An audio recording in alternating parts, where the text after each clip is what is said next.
प्रधानमंत्री नरेंद्र मोदी कल पूर्णबंदी के बीच जनता से 5वीं बार मुखातिब हुए। राहत पैकेज के अलावा प्रधानमंत्री आत्मनिर्भरता पर जोर देते नजर आए। आत्मनिर्भर भारत बनाने की बात कही, लेकिन विरोधी प्रधानमंत्री के इस सपने को लेकर सवाल खड़े करते नजर आ रहे हैं। सरकार की अव्यवस्था को आत्मनिर्भर भारत की राह में सबसे बड़ी बाधा बता रही हैं।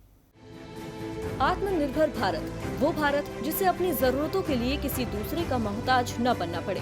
पूर्णबंदी में जब सब कुछ बंद था तो कुछ घरों से आत्मनिर्भर भारत की झलकियां देखने को मिली थी। मुसीबत के समय देश में स्वास्थ्य उपकरण, जांच किट बनाने के लिए दूसरे देशों पर ज्यादा निर्भर न रहना पड़े, ये भी आत्मनिर्भरता की ओर बढ़ते कदमों का ही एक उदाहरण है।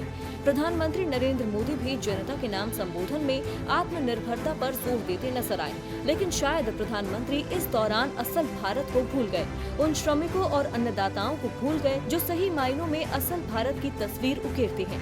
मेहनत से 2 वक्त की रोटी कमाने वाले श्रमिक और पूरे भारत के लिए 2 वक्त की रोटी का इंतजाम करने वाले अन्नदाता से बेहतर आत्मनिर्भरता की मिसाल भला कोई क्या दे सकता है। लेकिन पिछले 50 दिनों से ये आत्मनिर्भर भारत सड़कों पर है, या तो पैदल घरों की ओर चलता नजर आ रहा है या फिर अपनी उपज को फेंकता हुआ, जिसको लेकर मध्य प्रदेश कांग्रेस ने सरकार के आत्मनिर्भर भारत के सपने पर सवाल खड़े किए हैं। पूर्णबंदी से पहले श्रमिक आत्मनिर्भर ही थे और व्यवस्था ने सरकार पर निर्भर कर दिया।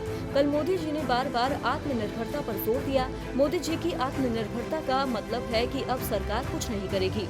मोदी जी इस समय जनता को उसके हाल पर छोड़ने की बजाय हाथ थामना चाहिए, साथ देना चाहिए। अब भले ही मध्य प्रदेश कांग्रेस मोदी सरकार पर सवाल खड़े करते हुए नजर आ रही हो, लेकिन अभी भी एक सवाल पूरे भारत के मन में है। सवाल ये है कि आत्मनिर्भर भारत की जिस पटकथा को प्रधानमंत्री कल जनता को सुना रहे थे, उसे हकीकत में बदलने के लिए वो क्या कदम उठाते हैं। डीबी लाइव की रिपोर्ट।